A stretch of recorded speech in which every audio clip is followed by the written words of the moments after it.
And welcome to the Football First. It is match reaction from the weekend, and I'm here with all of my mates today. Yeah, I'm on my own. Unfortunately, none of the other lads could make it.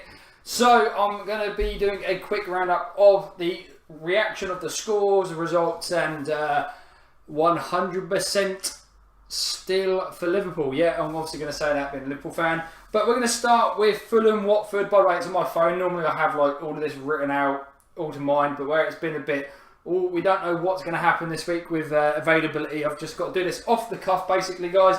But Fulham, Watford, I actually watched this game fully.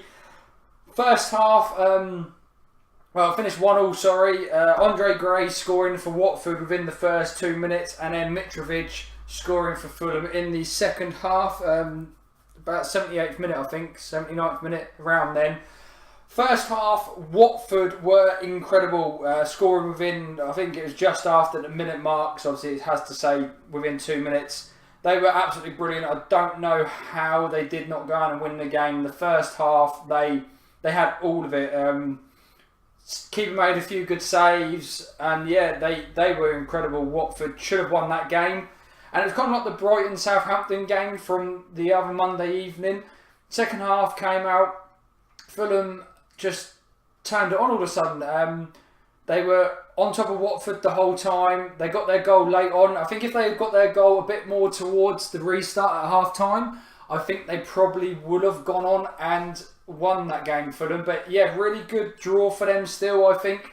Coming from 1-0 down to Watford, who have an incredible season, still in the top 6. So yeah, it's a good result for Fulham. Not great for Watford, I'd say, but their first half performance was really, really good. So I wouldn't have any worries there from Watford's point of view. Next game is Burnley-Bournemouth. Now, I had Bournemouth written all over this game. We know Burnley's had a lot of games already this season. It did finish 4-0 to Burnley. Scorers were Vidra for his first goal for Burnley in the Premier League. Lennon and then Ashley Barnes got 2. Both quite late on. Yeah, they were both quite late on. First, Bournemouth in the first quarter of the game, I think, were actually quite good. Not really finishing their chances. Again, Joe Hart, who I think has been incredible this season for Burnley, had a very, very good game. But I had Bournemouth written all over this. How they've been performing their front three, I thought Bournemouth were going to run away with this. But Burnley looked, in the long run, after the first 15-20 minutes, like they were getting back to the old Burnley. That hangover from the Europa League campaign starting early looks like it has ended, and Burnley are getting back to winning ways, especially at home, not conceding like we know Burnley do.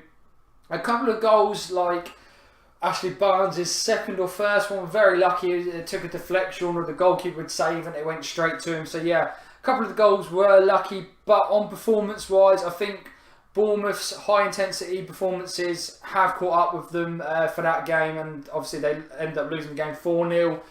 But I wouldn't worry either team. I think Burnley, if they can carry on performing like that game, like we know Burnley can, I think they're absolutely fine for this season.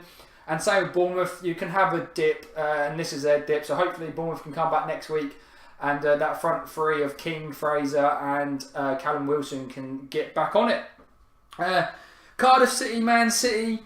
Obviously Man City won that 5-0. 2 goals from late on from Mahrez, Gundogan, Silva and Aguero. Again, this is just there's nothing to say about Cardiff. We say it every week on the show.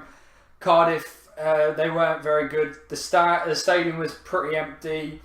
Yeah, there's not much you can say on them, and it's a pretty easy performance for City.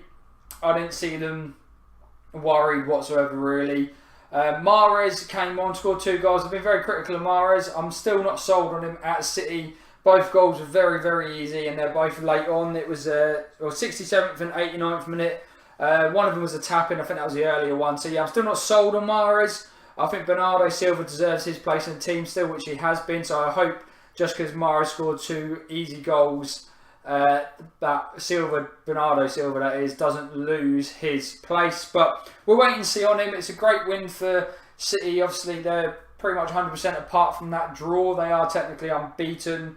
But yeah, really, really good from them. Crystal Palace, Newcastle. Zaha apparently is carrying a slight injury to his lower back or neck. I can't remember which one, but you could kind of tell. There's this whole thing Zaha keeps saying about he's getting fouled a lot. Don't get me wrong, he does get fouls, but he's that type of player who will draw fouls.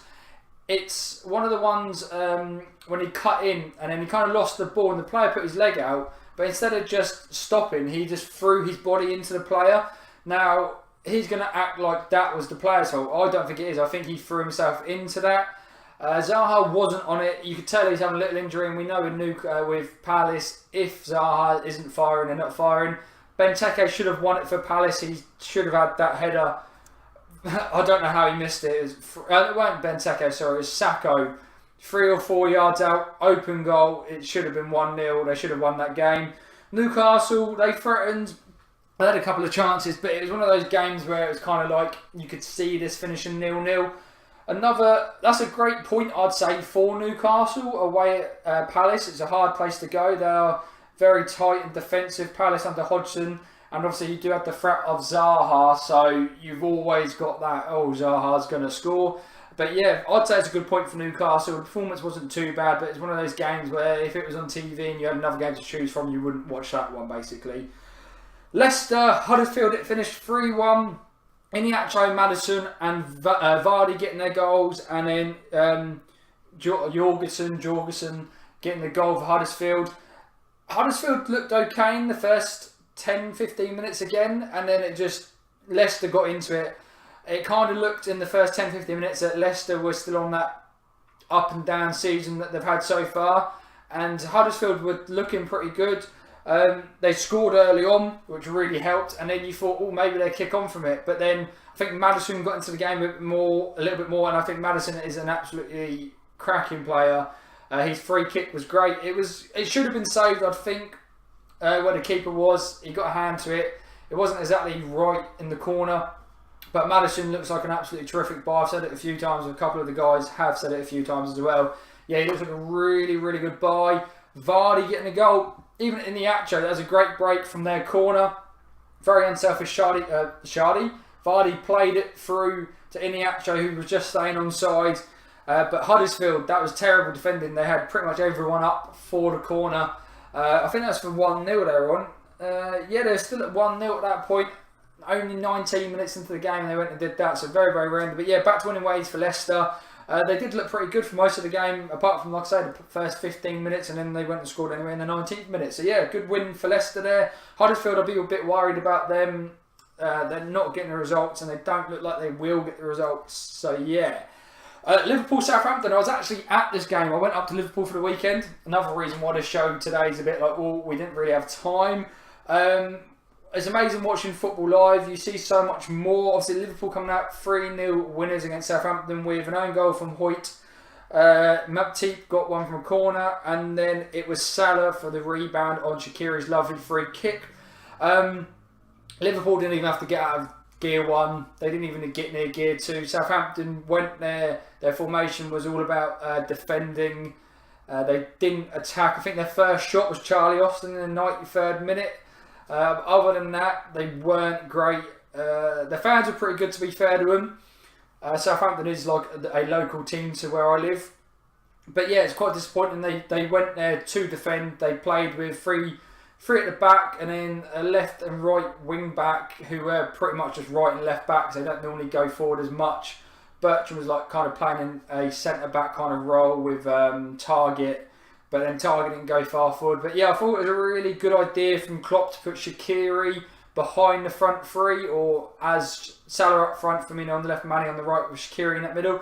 That's the kind of thing you need to do against these teams that do sit back. It's Liverpool's problem last season when teams did that. When you have someone like Shaqiri, or any of the front three could do it, front four, you have that player in the middle, and then they can move around and nobody really knows who should mark him, and that's where you create space. So it's really, really good. But I did say that when they did attack Southampton, nothing came of it, but it was always through the middle section, and you could see that a Milner was missing in that section, or just a not a third sitting centre mid, but a third centre mid. And I actually said it wouldn't surprise me if Shaqiri comes off, even though he had a great performance.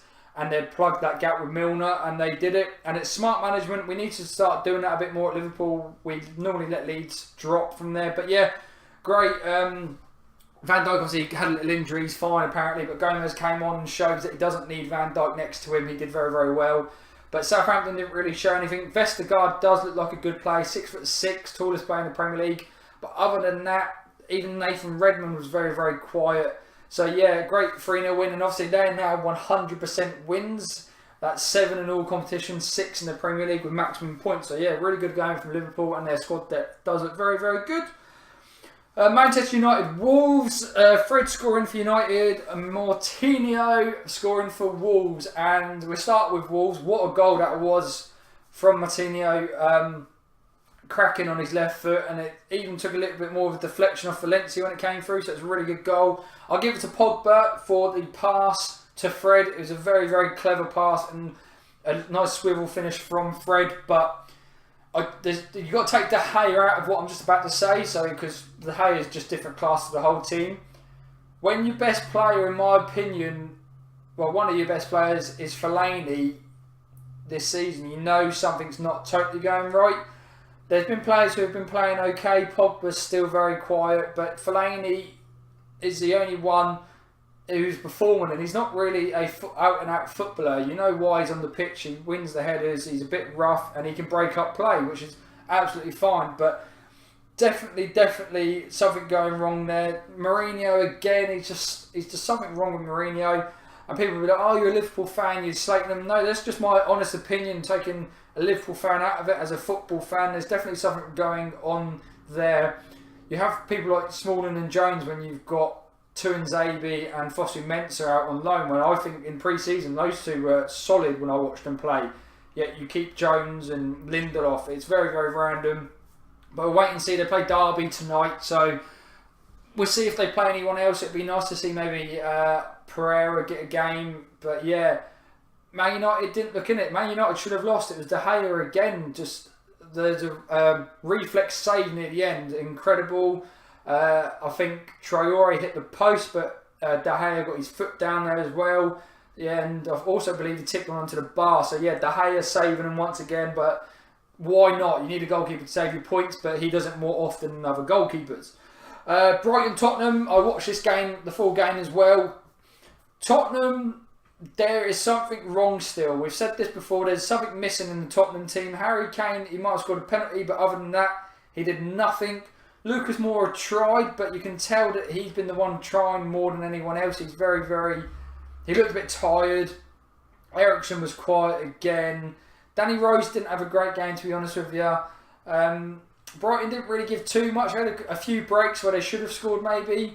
I don't know what Glenn Murray was doing for that free kick. It was definitely a penalty, and obviously Kane can finish the penalty, so give him credit on that. But I think it was Duffy goal got disallowed. I think it was Duffy. I don't think it was should have been disallowed. Also, Eric Dyer pushed one man, and as he was pulling another man's shirt, that's a penalty for me. And Knockaert obviously scored at the end, but just before that he had a shot which he should have buried, to be honest with you. Brighton deserved something from that game. Probably a draw. Lamela's goal was very, very good, so I've got to give it to him. He seems to be very, very good. Son was very, very quiet, to be fair. I would play Lamela over him. He seems like he's performing at the moment, Lamela. So yeah, but good 2-1 win from Brighton. Obviously, I said Kane and Lamela scored for Brighton. Lamela and Knockaert scored for Brighton. And then we went on to Sunday's games. Now, obviously, Chelsea were playing against West Ham. It did finish 0-0, which is obviously great for a Liverpool fan. But Chelsea, they didn't look the same. There's a stat, I don't know exactly what it is, but it's around the Europa League. I don't think they've won their last 9 after a European away game. I looked into it a bit more. Chelsea's squad depth, for me, isn't where it needs to be playing Thursdays and then the weekend. Plus, when cup games come along, you look on their bench, they had like the likes of Ross Barkley, Victor Moses, and they're not exactly going to be game changers. I don't rate Ross Barkley. I prefer Loftus-Cheek. And look at Pedro. Pedro is injured. So you play Hazard and Willian. You've got Morata and Giroud who aren't firing at the moment. So If you need to take someone off, you're going to bring off Giroud for Morata for Giroud. Winger wise, there's nothing you can really do. Maybe bring Victor Moses on, but he's obviously played more as a right wing back. So yeah, I think there's something wrong with their squad depth at the moment, which is funny because their academy's amazing, but obviously the kids just don't come through. But yeah, it's really, really weird result. They did look tired, and to be fair, West Ham should have won it. Yarmolenko with a header from nearly the centre of the goal. He puts it wide. It hits him in the face and went wide. They had a few chances, West Ham. Chelsea, they had a couple as well. But yeah, a massive, massive draw for West Ham after that huge win last week. So I can understand why it was a 0-0, but I think Chelsea did get very lucky in the long run. They probably should have lost the game to West Ham. But yeah, they dropped points, so they're below Man City now. They've gone down to third, but their Man City's goal difference as well is incredible. So yeah, that was a really weird game for Chelsea. Let's see how they do in the coming weeks with Europa League Cup games and then performing on the weekend. It'll be interesting. And then another really random game, Arsenal-Everton. Arsenal win 2-0 with, I forgot who scored it, was Aubameyang and Lacazette. We'll start with the Aubameyang goal. Totally offside, should not have counted. Lacazette's goal, incredible, very, very good. He had a very, very bad, quiet first half. He didn't really do anything, and he just suddenly in the second half does what he does. I think Ozil playing with Ramsey wasn't great, and then Torreira and Xhaka also playing together isn't great because they both sit, and you need another midfielder to come through. I think Ozil played on the left when he's not going to track back, he's not going to do anything. So I'll definitely drop Xhaka out for Guendouzi. He's incredible. I love Guendouzi. But again, even within the first few minutes, Everton should have scored. Calvert-Lewin had an opportunity to pass across the goal for a tap-in, and he doesn't. And Everton again had a few chances. And I find watching Arsenal at the moment under Emery, the first half they try the style of Emery, playing it out from the back, playing back to check and everything, and I don't think it goes very well. They haven't got the players in the back four and the goalkeeper to be able to play that style. Obviously they do have a goalkeeper on the bench that pretty much can play that style. But when they play that style, it seems very uncomfortable and they don't seem to do very well. Everyone gets a bit nervous, they don't get up the pitch. Now I've noticed, I don't know if it's just me, but in the second half of games, they've kind of not done that pass out from the back as much and gone back to the old Arsenal kind of way. And that's when they scored their goals. They've scored a lot of second half goals. So I don't know if Emery should carry on with this at the moment until a transfer window. People are saying he needs 2 or 3. No, get your work done in one transfer window. You don't need a goalkeeper, he's there. And you need a back four. You need a full back four to be totally honest. Bellerin isn't a right back. I think he'd do a much better job maybe up the field. Monreal's getting a bit old now, and Mustafi and Socrates, they don't convince me. Socrates is better than I thought he would be, but I still don't think he's 100%. But yeah, that's my opinion, guys. Let me know your opinions down in the comment section below. Sorry that it's only me today, but that's how it is. Every single link you'll need for Instagram and Twitter is in the description below, guys. And obviously, smash the like button, hit the notification bell, and subscribe to the Football First. Hopefully you see me more than just me on Friday, but yeah, we'll see what happens. But yeah, thanks for watching, guys.